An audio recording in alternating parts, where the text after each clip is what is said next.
आप देख रहे हैं विविध भारत न्यूज और मैं हूं आपके साथ अनुपमा खोबरे और रुक करते खास खबरों की ओर। आज हम बढ़ते चले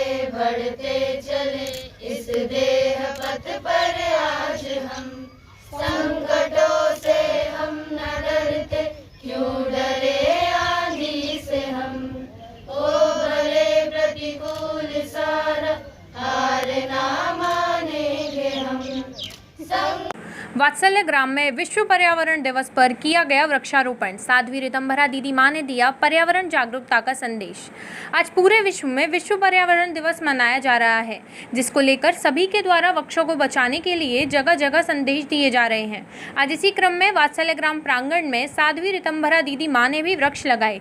वहीं वात्सल्य ग्राम गुरुकुलम की छात्राएं भी वहां पर मौजूद रहीं। उन्होंने एक संदेश गीत गाकर भी लोगों को जागरूक किया। ऋतंभरा दीदी मां ने विश्व पर्यावरण दिवस से पेड़ बचाने की अपील की। दीदी मां ने वृक्षों के बचाव के लिए लोगों को जागरूक किया और सभी से अपील करते हुए कहा कि सभी एक वृक्ष जरूर लगाएं। क्या कुछ कहेंगी पर्यावरण दिवस के ऊपर?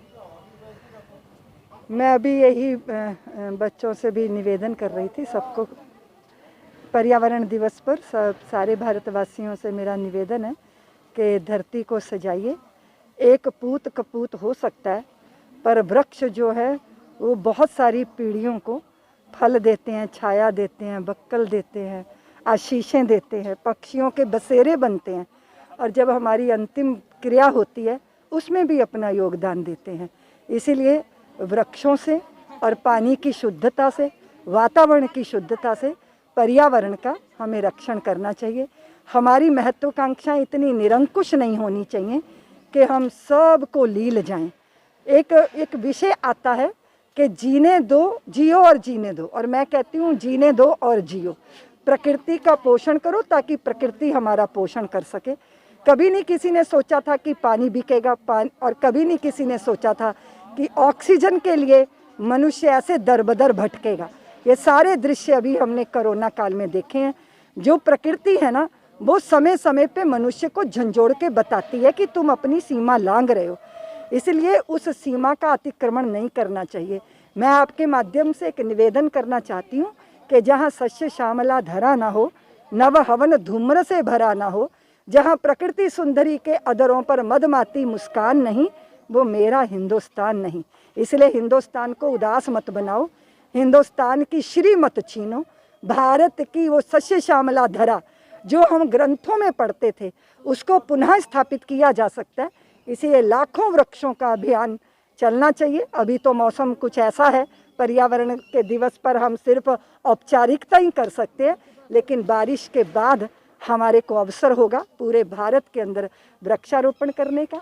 आज हमारे यहाँ जो संविद के बच्चों के साथ पहल हुई है, हमारी आदरणीय प्रिंसिपल आस्था जी ने बताया कि ग्लोबल शेपर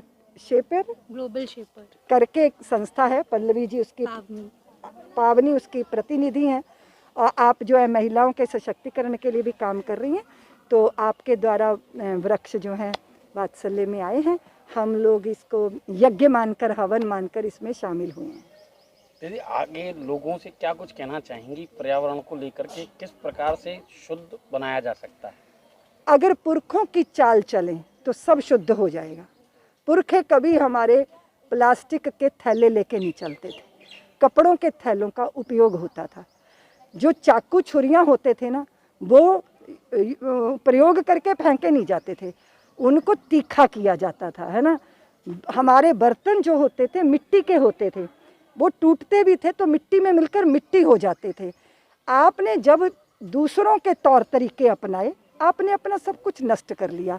अगर हम अपने पुरखों के, उनके पास इतनी समझ थी, उनके पास इतनी वैज्ञानिक दृष्टिकोण था, उसके कारण भारत की धरती के लोग आरोग्य रहते थे, पर्यावरण शुद्ध रहता था, बंदा उपभोक्तावादी नहीं होता था, अधिकारों के लिए नहीं जीता था, कर्तव्यों के लिए जीता था। इसलिए हमारी तीर्थ यात्रा तभी संपन्न होती थी जब वृक्ष लगाए जाते थे, बावड़ियाँ बनवाई जाती थी, कुएं बनवाए जाते थे, पानी का संरक्षण किया जाता था।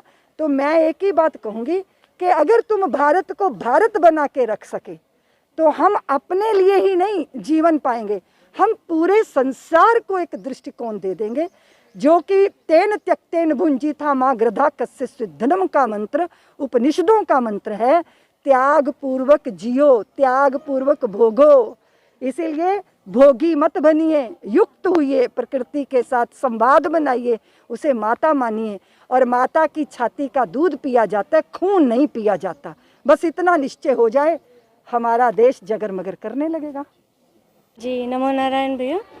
आज संवित गुरुकुलम में वर्ल्ड एनवायरनमेंट डे, विश्व पर्यावरण दिवस के अवसर पर बच्चों ने, सांविधियंस ने 100 वृक्ष यहाँ पर प्लांट किए और पूज्य दीदी माँ जी यहाँ पर अतिथि रही। मेरा ऐसा मानना है, वृक्ष उगाना बहुत टाइम से हम सुनते आ रहे हैं, वृक्षों को जल देना, वृक्षों से बीमारी दूर होती है, वृक्षों से पर्यावरण शुद्ध होता है, ऐसा सुनते आ रहे हैं, ऐसा समझते आ रहे हैं, ऐसा स्कूल में पढ़ते आ रहे हैं, ऐसा याद करते आ रहे हैं। लेकिन क्या हम इसको इम्प्लीमेंट कर रहे हैं? इम्प्लीमेंट क्यों नहीं कर रहे हैं? क्योंकि हम पढ़ते हैं, वो बुक ख़त्म हो जाता है, चैप्टर ख़त्म हो जाता है और ख़त्म। लेकिन प्रकृति में जब वो इम्प्लीमेंट नहीं हो रहा है तो ज़ीरो हो जा रहा है। हमारी पूज्य दीदी माँ जी आज यहाँ आए, उन्होंने भी बच्चों को यही समझाया।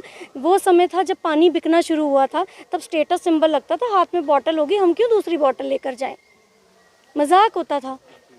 बॉटल पकड़ के लेके जाओगे, रास्ते में लेंगे और फिर उसको क्रश करेंगे और वहीं फेंक देंगे उस प्लास्टिक को। आज ऑक्सीजन बिकने लगा है, तब भी शुरू में लगा ऑक्सीजन बिकने लगा, हम खरीद लेंगे, तब भी इंसान समझा नहीं। उसके बाद लगा जिन पेड़ों को काट काट कर अच्छा फर्नीचर बनाया, अच्छे घर बनाए, आज वो सारे घर बेच दिए तो भी ऑक्सीजन नहीं मिला, तो भी ऑक्सीजन नहीं खरीदा और जान गंवाई। तो आज का जो विश्व पर्यावरण दिवस है, मेरा ऐसा मानना है कि हमारे बच्चे, वो हमारी जनरेशन है, हमारा आज का youth, children, school going children specially, वो जनरेशन है। हम अपने बच्चों को सिखाते हैं। वो एक जंग का जब मैदान था, जब गुरु गोविंद सिंह जी ने बोला 1.25 लाख से 1 लड़ाऊँ, तब गुरु गोविंद सिंह नाम कराऊँ।